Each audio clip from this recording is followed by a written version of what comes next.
This is Cereal Talk Season 2. Season 2. He's Changing the cereal. Cinnamon Toast Crunch instead of... Is this French? Yes. All you have to do is Look go at- up at the end of your sentence with I was- Cinnamon Toast Crunch. Hey, thanks for watching Cereal Talks with Josh and Ben. Apparently, this is Season 2. We got a new office with a new background. We got a new table, which Colton doesn't like. And we're excited about it. And so today we're going to be talking about something called tolerance. This is something that is just put out there by everybody. You need to be tolerant, tolerance, toleration. We're going to be talking about that today. But first of all, Ben and I are going to be debating each other in Mortal Kombat. Mortal Kombat. We're debating. Here we have all of our things we're debating. So, Dominic, how does this work? We read it and we have to argue the affirmative. What you draw. So I have to, no matter what it is, no matter what it is, even if I disagree with it, Even if you I have to disagree. argue it and he has to argue against it. yes. Here we go. Ow. Everyone should be paid the same in a movie. All right. Are we talking... Oh, wait. You have to argue why. I have this is to that. argue Okay. why this Go. is the case. Okay, go. Everyone should be paid the same in a movie. And here's why.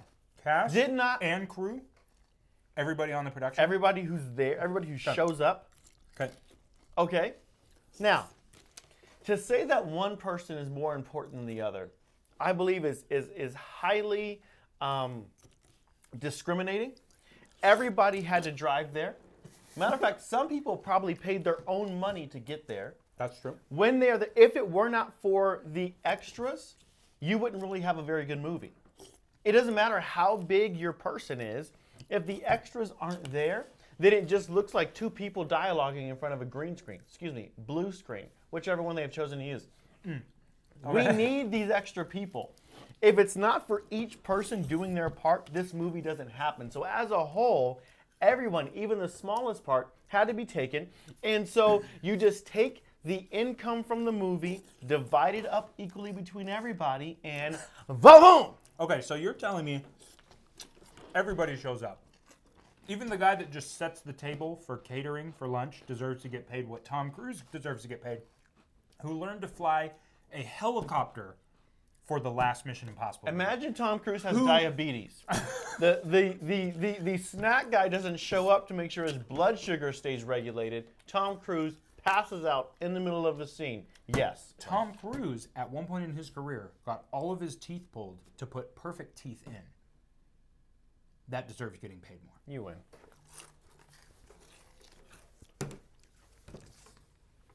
There should be no government. Here's why there should be no government. It would be wrong of us to assume that humans can't just handle things themselves. Wars come up. People have Nerf guns. Some people have real guns. They can fight their own wars. Okay. They can handle their own plumbing and sewage problems, you know? We could just do it like the Dark Ages and throw it in the street. Those people lived. Not Okay. very long, but they still lived. Dominic? I heard what you said, but I cannot acknowledge it at this moment. I don't know how to argue the affirmative. Pineapple belongs on pizza. And the only way that I can do this is by using the false arguments that other people have said to me. Don't you like the sweet, tangy warmth mixed with the pepperoni and the cheese? Don't you like the cooked flavorings of the pineapple that warms your chops Look. and the juices that run down your lips? I can't do it. I Okay. can't. I have an ongoing, with a client of mine, I have a video business, if you didn't know this. One of my clients, every time we film a new person at their business, we ask them this question. Pineapple on pizza, pineapple not on pizza. An overwhelming percentage of people like pineapple on their pizza, which I hate it. It's the wrong flavor. It's horrible. My wife likes it. I hate it. I'm also not a massive fan of mushrooms on pizza, but I'm better with that than I am pineapple. Oh, I love mushrooms on pizza. Okay. Who doesn't want fungus among us, huh? Wait a second. 50 duck-sized horses. I thought it said hobbies. I was like, what is a duck-sized hobby? 50 duck-sized horses would beat one horse-sized duck? Prove Wait it. a second. Wait. Prove it, bro. 50 duck-sized. Let me start over. I actually thought this out, but I thought it out from the wrong way. Okay. So our horse-sized duck, he's going through the canyon. He's wedged himself. The 50 duck-sized horses then drop on top of him. And you know how horses in movies, they kind of do that? Yeah. They do that till he dies because he can't handle that from 50 Okay. duck-sized horses on his brain. Okay, so you went that scenario. Let's take it this scenario. We're in a wide open plain, Montana. These 50 duck-sized horses are rushing at this horse-sized duck. Yes. With one flap of his wings, Hulk style, That's better. crushes all of them but one. And he says, "Don't tell your friends." And he sends them back. Come on. Why do I keep getting... Fantastic Four would beat Avengers. Okay. That's horrible.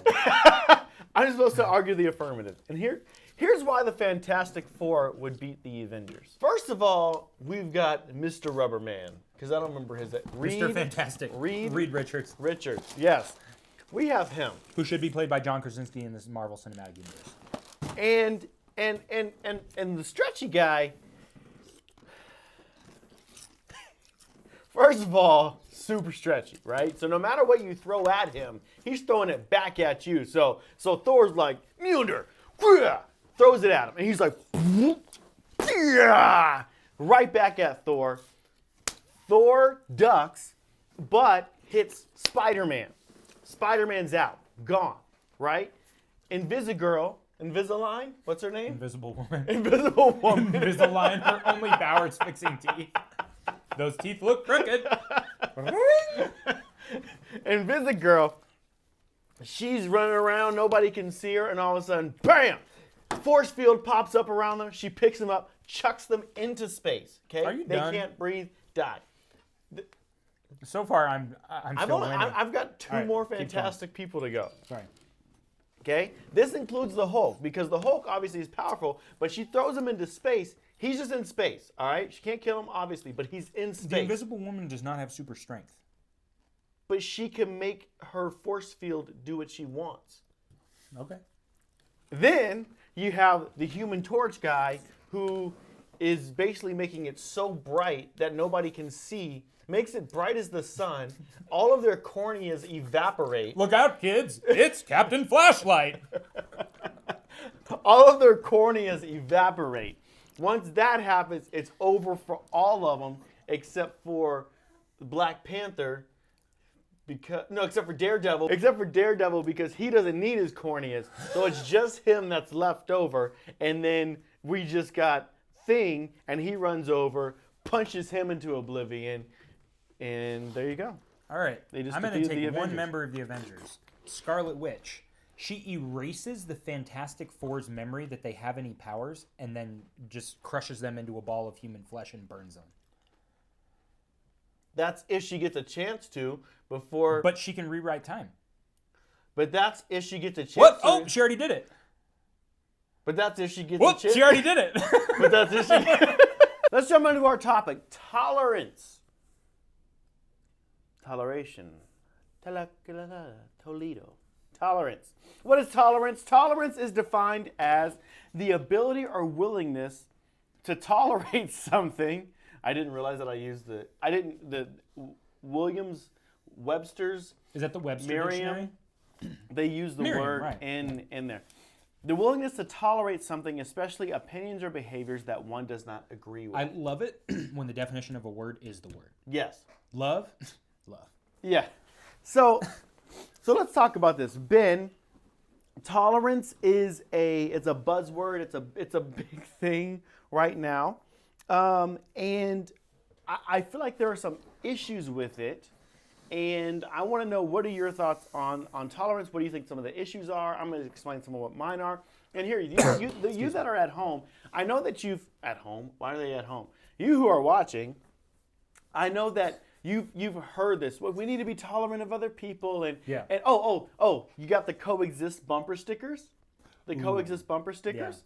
You got those going on there. See, I have that, but it's made with all crosses, so people know I'm just coexisting with other Christians. It just, my coexist says. See, I was thinking a bunch of little crosses that still made the letters. So it's like a C, but it's a bunch of little crosses. But I like that. How do you make that noise that quick? I've been practicing this whole time, hoping that you would say that very thing. So I'm sure you've heard this at school. I'm sure you've heard this at on Instagram, on your Snapchat. Tolerance, tolerance, tolerance. And so we want to tell you that, number one, there is an issue with this concept of tolerance being preached. We're going to tell you why, and we're going to give you some biblical viewpoints on that. So Ben, I'd love to hear some of your thoughts because we haven't talked about this at all. Matter of fact, it's the only time we ever talk is right now. Yeah. We're not that close. It's kind of a business arrangement. We just get together and do. Josh buys me cereal. That's how he pays me for these videos. So I pay Dom. That was all a lie. Josh is one of my best friends. First movie we ever watched together was Fearless with Jet Li, and I still like that movie. That's legit. Yeah, it's pretty cool. Tolerance. Okay, so I feel like tolerance is like the way it's used now is like a way to be like, even if somebody's doing something weird or wrong and we know it's wrong, you're just supposed to be okay with it because you just have to tolerate them. Yes. And I'm like, if somebody is out there compulsively licking the bottom of other people's shoes, I'm not going to tolerate that. I'm going to tell them they're weird. Why? You're just going to walk up to somebody and be like, you're weird. Yeah, if they're licking my shoes. Why should I have to tolerate that? Because the world says you should. And what right do you have to tell him that it's weird to lick the bottom of your shoe? I'm sorry. You can do it. Don't do it, please. That'd be so gross. I feel like he's on the show today. Oh, sorry. That's why I put him there. Beep, up, boop. It's like this weird, like I don't even feel like I know how to describe how tolerance is used. It's used too many different ways. Okay. Like it's like people live in this lifestyle or do this thing or do this, and it's like we just have to tolerate it. We have to be okay with it. There's no like tolerance is used as a way to not distinguish what's right and wrong. Oh, now we're getting to the issue. So let me wait. Let's do something new. Backhanded high five. That wasn't worth it. So because there is right and wrong. Yes, and we shouldn't just tolerate things that are dysfunctional. Is it wrong for someone to lick the bottom of someone else's shoe? I guess it's not. I guess it's socially unacceptable. So now we're looking at the difference between socially unacceptable and what is morally unacceptable. Yeah.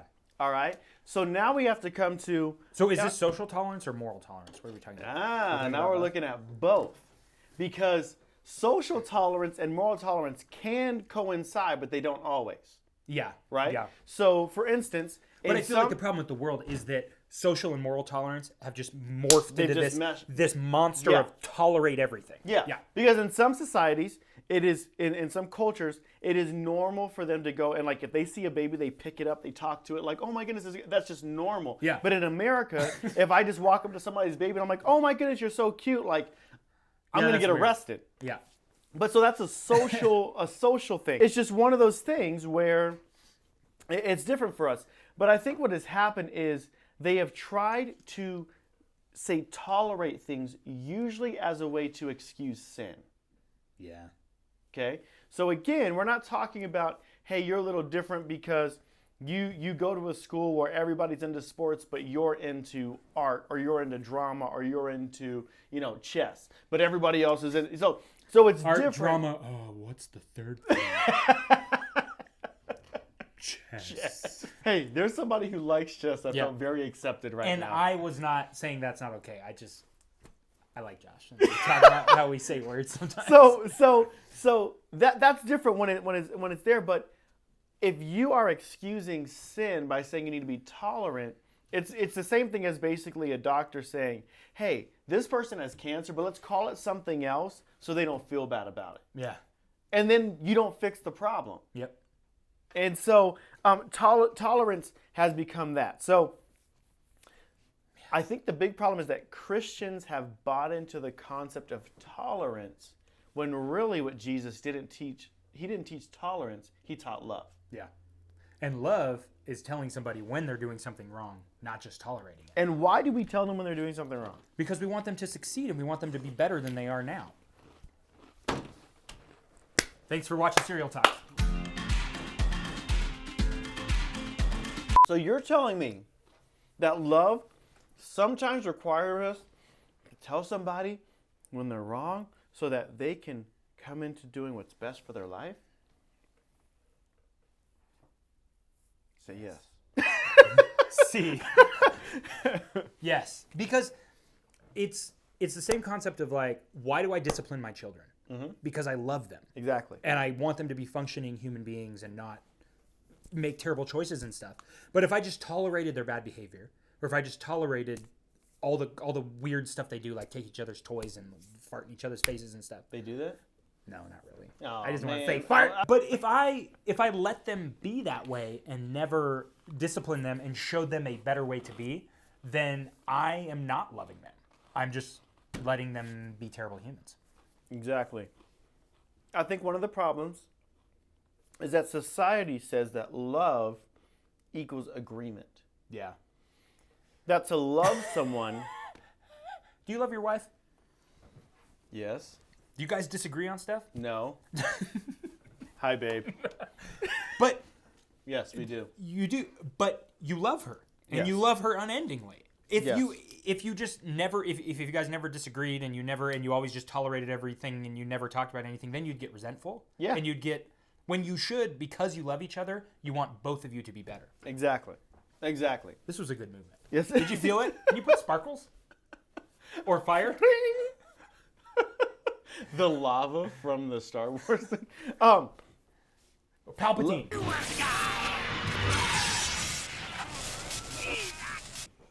Do it. Love is agreement. So that's the concept that they try to push, is that if you love this person, you'll agree. Yeah. And imagine if a kid, my kid, 6 years old, 7 years old, and they're like, Dad, I think I'm old enough to drive. And I'm like, I don't think they're old enough to drive, but I love them, so I guess I have to agree with them. And I'm like, here's the keys. And like, we don't live like that, because the way that they are reasoning is like a 6-year-old. It's not in line with what is true. Yeah. So then the concept we have to come to is, where do we get truth so that we know how to love them into truth that's going to help them? I feel like you've just shown that a lot of issues and like things like tolerance and things that we feel like are like big, massive issues that we don't know how to navigate are actually extremely simple. Yes. But for some reason, there's this shroud of weirdness around it where we can't talk simply about it. Yeah. Which we should be able to, because it should be an easy conversation. We should be able to distinguish, this is right, this is wrong. But it's all muddy.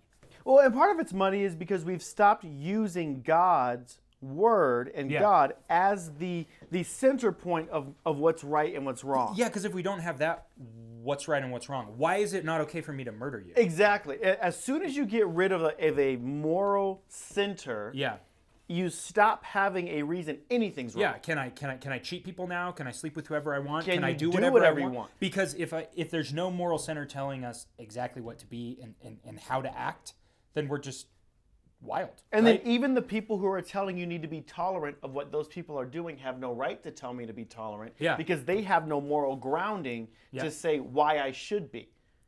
Fire. I know. So this is what as a teenager, as a teen watching this, you have to start thinking beyond what feels good, because we want things to feel good for people so that their lifestyle doesn't make them feel bad if I correct it. But I have to be able to correct someone's lifestyle if in the end it's going to harm them. And there's different ways it can harm them. It can harm them just right now physically. Maybe somebody's getting into drugs. Maybe somebody's getting into watching things and getting addicted to the stuff that they're watching. Maybe somebody, whatever it may be, a lifestyle, an attraction. And it could be that it's going to hurt them physically, or that it's going to hurt them spiritually and keep them disconnected from God. I have to be willing to step in and say, hey, listen, I love you enough to not agree with you, but I love you enough to accept you and say, this needs to get dealt with. Yeah, and I mean, God gave us these rules and principles in the Bible. I mean, why do you think he gave Moses the 10 Commandments? Yeah. Because he'd seen what humanity was and could become. And if we don't have a guiding direction, we just tend towards chaos and tend towards things that aren't of God. Oh, always. Yeah. Always. Anytime people are left to their own devices, it's horrible. Yeah. Nothing good comes out of it. It's interesting because God doesn't tolerate sin. But he created a way for people to get free from sin. Yeah. Because he can't tolerate it. And he loves people. So he sent Jesus to die to create a way so that sin can be taken care of. But because he's holy, he can't just be like, it's not a big deal. Yeah. Sin's a huge deal. Yeah. Sin's the reason the world's in the chaos. That's and what mess it is separates right us now. from God. It's nuts. So we want you as a teenager, as a follower of Jesus, or maybe you're watching this and you're not a follower of Jesus and going, why do Christians say this is wrong? Why don't they just accept everybody's lifestyle? It's because we have a moral center. And Christian teens, if you're a follower of Jesus, listen to this. We have a moral center, which is God and his word, which he tells us what is right and what is wrong. If we go off of that, there will be chaos, there will be wars like there are now. There's going to be sickness, there's death, there's all kinds of craziness that comes along with that, depression, anxiety, fear. But if we can help people come back into alignment with who God is, then they can get free from what is going on in their life, from the sins that they're walking in, that people have said are that's just who I am. Yeah. That's just who I am. Somebody could say, I'm a murderer. That's just who I am. Look, guys, I just have a tendency to kill. Yeah. And you can't tell me. You can't tell me that's wrong. To not How, kill. How dare you? Speaking of which, right now, I've got an urge. like you murder. Yeah. Like, do you see what we're saying? We're taking this to an extreme, but it also goes to the smaller things. We have to be able to speak truth. And so, here's, I guess. Can I quote Master Yoda? Fear leads to anger. Anger leads to hate. Hate leads to suffering. But how does this? Oh, it kind of made sense a couple minutes ago. So here's a quick wrap up for you. All right. Number one, love is an agreement. Love does not equal agreement. You can love someone and not agree with them. Number two, don't agree with sin in the name of tolerance or love. Number three, love people enough to tell them when. I don't know how to breathe. I'm not a singer. I'm not a beatboxer. I'm not a rapper. That was all on you're one talking. breath. Can you just continue? That was all in one breath. That was really impressive. Last thing, love people enough to tell them the truth so that they can get healing and help and connect with God. Buy our mixtape. Buy our mixtape. Mixtape? Yeah. Mixtape? Yeah. Yeah. Mixtape. My name is Basque Armantos. I can get. I don't have it anymore. This is Josh. My name is Ben. Yeah. We met a long time ago when we were both 30 pounds skinnier, but that's okay because we love each other more to love. Check us out, Dad Pods. If you're watching this on YouTube, go get the app 418 Revolution on Google Play and on Apple. If you're watching this on the app, good job. Tell some friends about it. We love you. We'll see you next time.